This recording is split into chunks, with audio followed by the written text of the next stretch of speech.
Vamos lá para análise macro. Bom, hoje já começamos com a informação de mais uma vitória do Haddad, onde nós tivemos a aprovação ontem à noite da taxação dos super ricos. Basicamente, é a taxação sobre os fundos exclusivos e fundos offshores.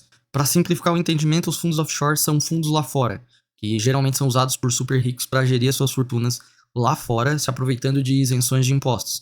Porque basicamente eles só pagavam no momento do resgate, e como eles só mandavam o dinheiro para fora e não resgatavam, eles conseguiam fazer juros sobre juros em cima do seu capital lá fora e até mesmo aqui nos fundos exclusivos.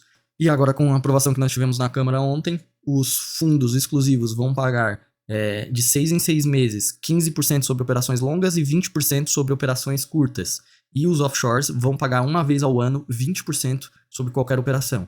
E basicamente o Haddad ele previa arrecadar 7 bilhões com a taxação dos offshores e 11 bilhões com a taxação dos fundos exclusivos. Essa era a primeira previsão deles, né? A gente sabe que isso vai se ajustando conforme eles vão vendo a taxação sendo realizada. E esse é considerado um dos principais itens para elevar a arrecadação e poder cumprir as metas fiscais que o Haddad tinha prometido, inclusive a meta de zerar o déficit em 2024, né? Que é o que nós veremos. E essa busca pelo déficit zero em 2024, ela faz preço no mercado, mas não é algo que vai fazer preço hoje, por conta de que nós estamos tendo fatos muito relevantes acontecendo no mundo que tendem a refletir para a nossa bolsa aqui no Brasil. Já começando a falar sobre os principais, hoje nós teremos a divulgação aí do PIB dos Estados Unidos, que a previsão é que ele saia de 2,1% do trimestre anterior para 4,3%. Então isso mostraria uma aceleração do PIB americano, o que em tese seria bom para a economia, mas no momento atual é muito ruim porque mostra uma resiliência da economia americana, o que nós lembramos aqui que toda vida que sai um dado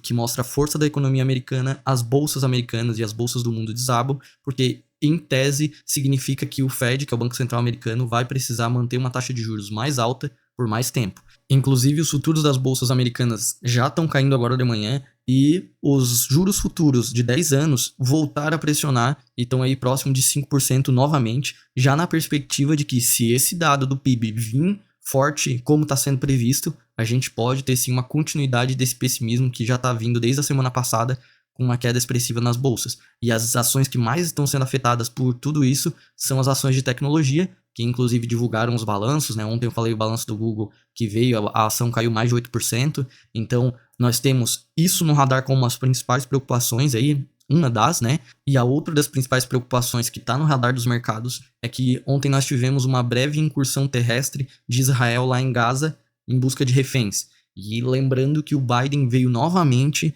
a público pedir que Israel não faça, que ele adie essa incursão terrestre para evitar mais agravamento do conflito, né, e assim por diante. Só que o primeiro-ministro de Israel falou que não vai avisar quando vai fazer a incursão. É basicamente técnica de guerra, né? Ele não vai estar avisando nada antes de ser feito. Então isso gera sim uma preocupação nos mercados, porque obviamente o agravamento do conflito, se estender para outros países como o Irã, aí vai começar a azedar o cenário global na geopolítica e reflete diretamente nos mercados, nas bolsas, inclusive aqui na Bolsa do Brasil, né?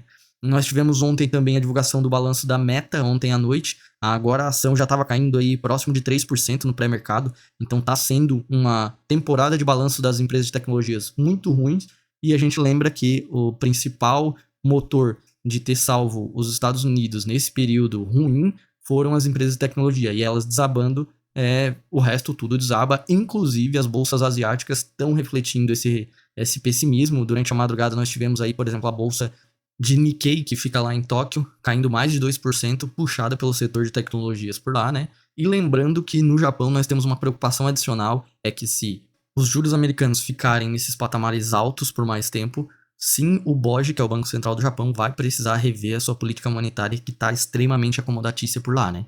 E na Europa nós também temos reflexos de queda acompanhando o mundo, lembrando que hoje nós vamos ter a decisão do Banco Central Europeu por lá, que a previsão é que finalmente eles parem as altas de juros por lá, por conta de que os dados da Europa estão vindo desacelerando cada vez mais forte e mostra a fraqueza da economia.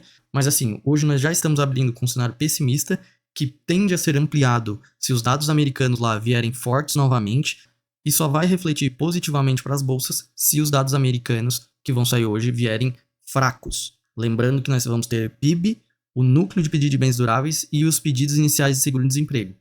Todos eles, se mostrarem mais aceleração da economia, vão ser vistos como ruins, e aí o pessimismo continua ainda ao longo do resto da semana.